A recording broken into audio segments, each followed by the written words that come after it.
Assalamualaikum dan salam sejahtera. Malaysia merupakan antara negara membangun yang memiliki ekonomi yang kukuh dengan anggaran keluaran dalam negara kasar KDNK per kapita $11,338 Amerika setahun, iaitu di tangga yang ke-62 di dunia pada tahun 2019. KDNK per kapita merupakan jumlah hasil yang dikumpulkan dan dipuratakan dengan jumlah penduduk dalam sesebuah kawasan.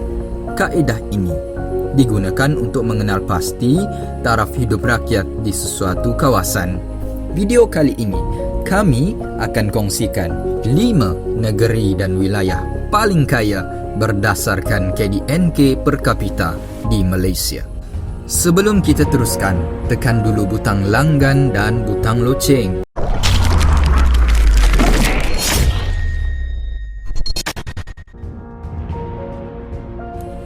5. Selangor. Selangor adalah negeri yang paling maju di Malaysia dengan kegiatan utamanya dalam sektor perindustrian, elektronik serta pertanian.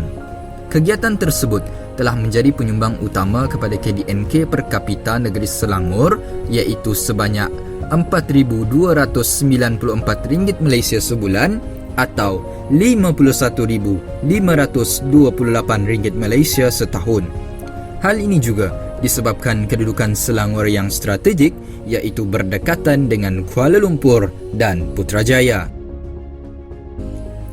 4. Sarawak.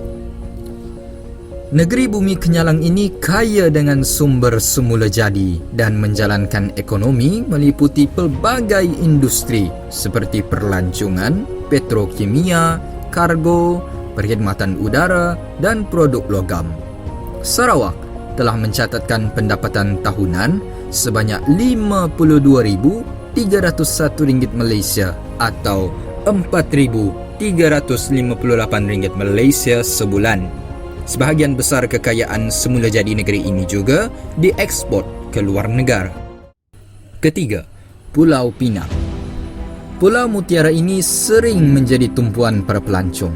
Negeri ini juga terletak di laluan perdagangan yang menjadi persinggahan kapal kargo dari China dan negara barat.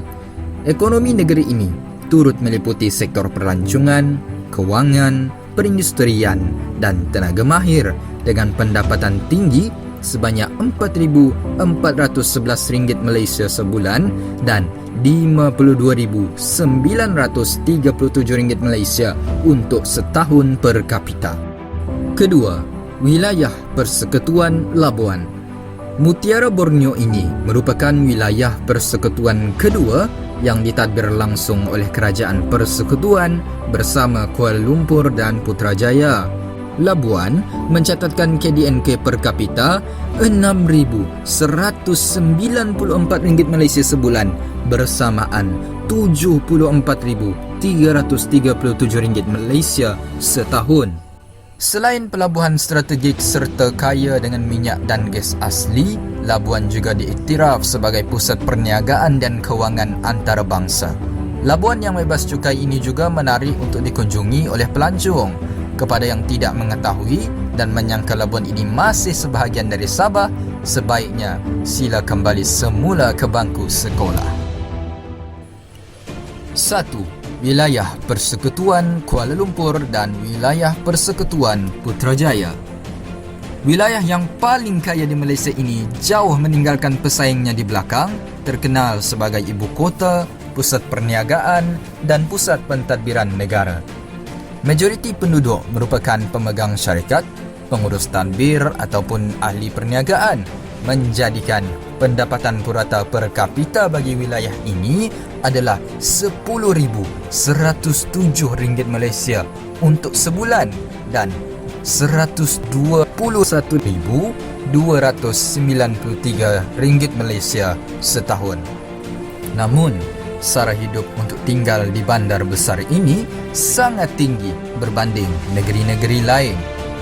Kesimpulannya, negeri-negeri yang tersenarai tersebut bukanlah untuk membeza-bezakan atau merendahkan negeri-negeri lain, namun sebagai suri teladan bagi kita untuk memantapkan lagi ekonomi negara ini.